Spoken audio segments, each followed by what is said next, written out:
سلام عزیزان، این عینک منه، چون من نمیتونم کتاب بخونم بدون عینک. خیلی هم از بچگی از عینکی ها خوشم نمیومد و اتفاقا هم فکر میکردم که عینک نداشتن خیلی باعث افتخاره. خیلی دوست داشتن عینک داشته باشم، ولی من از عینک نداشتن احساس خوبی داشتم. حالا افتخاری ندارم که چشمم هنوز کور نشده، ولی از این ناراحتم که عینکی شدم، چون خیلی وقتی که دیگه نمیتونم کتاب بخونم. تقریبا چند سالی هست، چون اذیت میشم.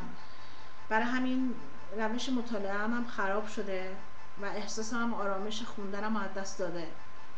ولی با این وجود کتاب زمزمه های ازلی از سید علی صالحی رو که خیلی دوستش دارم و گزینه بازسرایی اوستا کتاب مقدسه، با وجود اینکه هیچ ادعایی برای خوندنش ندارم و خیلی کلماتی هست که اصلا درکی براش ندارم که هیچ اصلا نمیدونم چجوری میخوننش و باعث خجالت هم هست، چون من واقعا قلبا زرتشتی ام. ولی چیزی که میخواستم بهتون بگم اینه که من باید با احساس خودم صادق باشم. حقیقتا من فکر میکنم که این کتاب رو در مورد من نوشته، چون اعتقاد داره که یک ایرانی آبادانی زرتشتی، یک دختر خانم به نام ناهید میاد و با مهر و محبت و مهربانیش دنیا رو نجات میده و من خودم رو در این موقعیت میدونم که این ناهید من باشم. سعی کردم ناهیدهای دیگرم بشناسم و میدونم ناهیدا مثل همه انسان ها آدمای با محبتی هستند، ولی من میدونم که سعی کردم که این جمله عزیز رو که ما برای وصل کردن آمدیم نه برای فصل کردن آمدیم رو جدی بگیرم. بنابراین من این کتاب رو مثل حافظ فقط باز میکنم و قولم بهتون میدم که قبلا جایگزینی نکردم و وقتی که بخونمش مطمئن میشین که من اصلا نمیدونستم در مورد چی دارم حرف میزنم، چون انقدر خراب میخونم که حد نداره. ولی سعی خودم میکنم با اجازه، با احترام به تمام چشم‌های عالم مجبورم که عینک بزنم. این هم از درد روزگاره.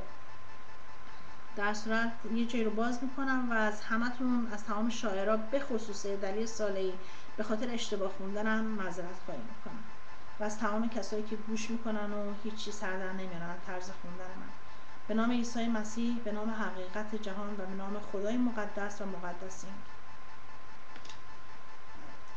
و به نام شما عزیزان مبتلا به روز و درد شب. از پس رنجی عظیم و حوصله عظیم‌تر زاده شدیم. زرا ای پدر که در یوغ مرگ ما را به تفخنده‌ای چنان حواله کرده‌اند که از شرم زیستن نطفه به زهدان عاشق‌ترین عروس اژدهایی شد. از پس کفری عظیم و کیفری عظیم‌تر زاده شدیم، چرا که خود چنین نخواسته بودیم، اما به کورخیالی این خواب چنان خوش از خویش عاشق شدیم که عقل را به پاره سنگی حتی مشتری نبود. آه درد گرانجان سراسیمه، آسمان آدمیان را اکنون ابری یک سر شوم به رغبت بارش برآمده است. اکنون ابری یک سر شوم به رغبت بارش برآمده است. امداد امداد اگر این فصل را زنجیره‌ای حتی به هفت پوسته پنهان جای خیش، جان تا بهاری از پس این همه بلا به سلامت بماندش.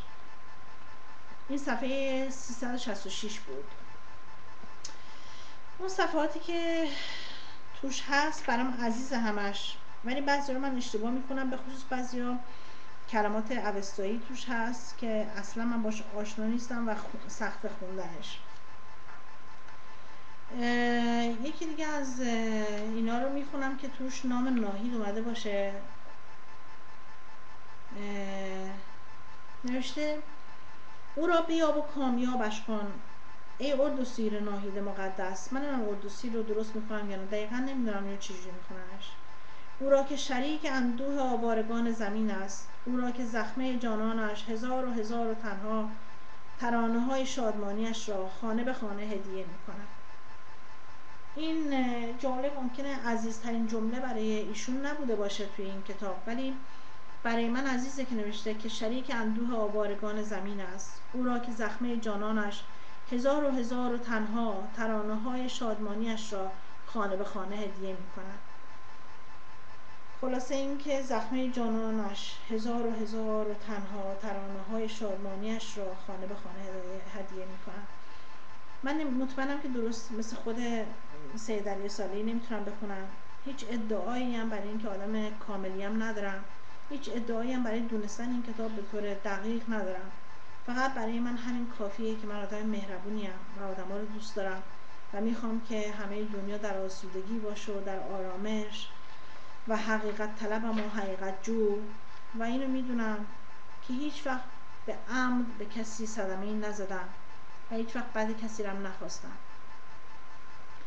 دوستان من آدما هن، دشمنانم هم آدما، ولی من همشون رو دوست دارم.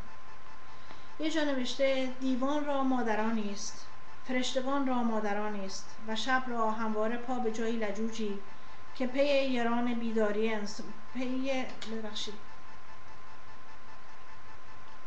پی بران بیداری انسان است. باری تاوان ظهور این همه زخم را کدام کسانند که به سینه‌گاه شهید میسپرند و اینجا یگانه مادر تاوان کش رنج‌های روی زمین است.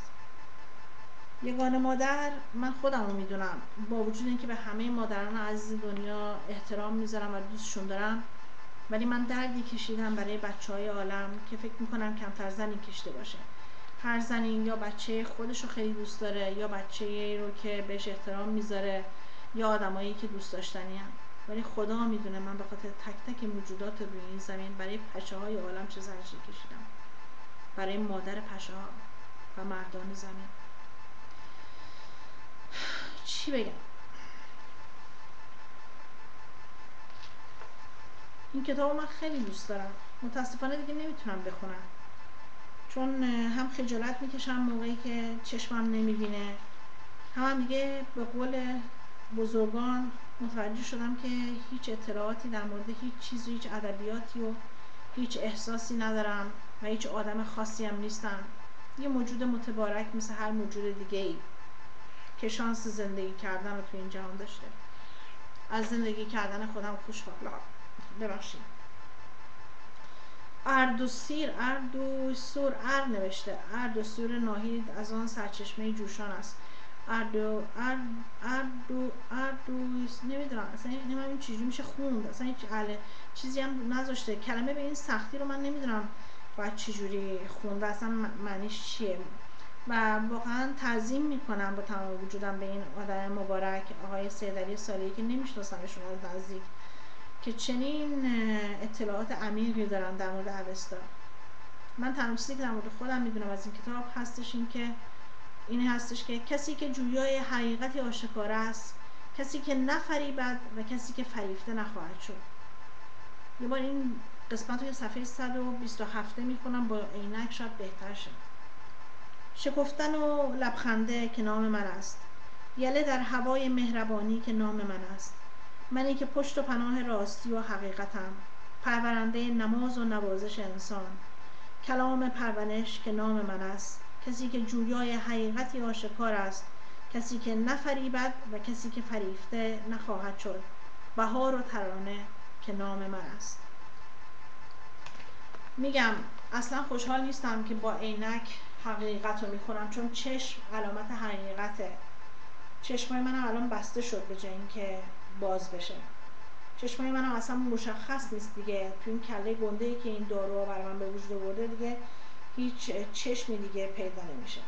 بعد امیدوارم از سر تا سر وجود من، از کل اون چی که هستم، از خونه‌ای که درش زندگی میکنم، یک موجودیت برای شما مشخص باشه. موجودی پاک، مهربون و رسا. چرا میگم رسا؟ نه چون صدام خیلی رساست، برای اینکه قلبم رساست. میدونم که قلبم تمام مردم دنیا رو یه روزی شیفته خودش میکنه. نه به خاطر اینکه مهربونم، نه به خاطر اینکه عاشقم، نه به خاطر اینکه دوست داشتنیم، نه به خاطر اینکه خدام، به خاطر اینکه عاشقم. گولتون زدم؟ نه، به خاطر اینکه میدونستم که باورم نمیکنین که عاشقم. من اینکه میدونستم که مسابقه عاشقی با هم میدین، همونطور که تمام دوران زندگی مردم با مسابقه عاشقی دادن، ولی 1 و 2 و 3 این عاشقی بسه.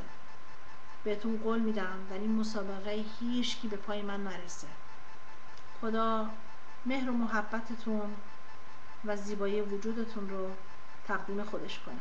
نام مقدس زیبای سید علی صالحی و ترجمه زمزمه های ازلی از خدای مهربان، به نام مقدس همه شاعرین تاریخ مهربان. آمین.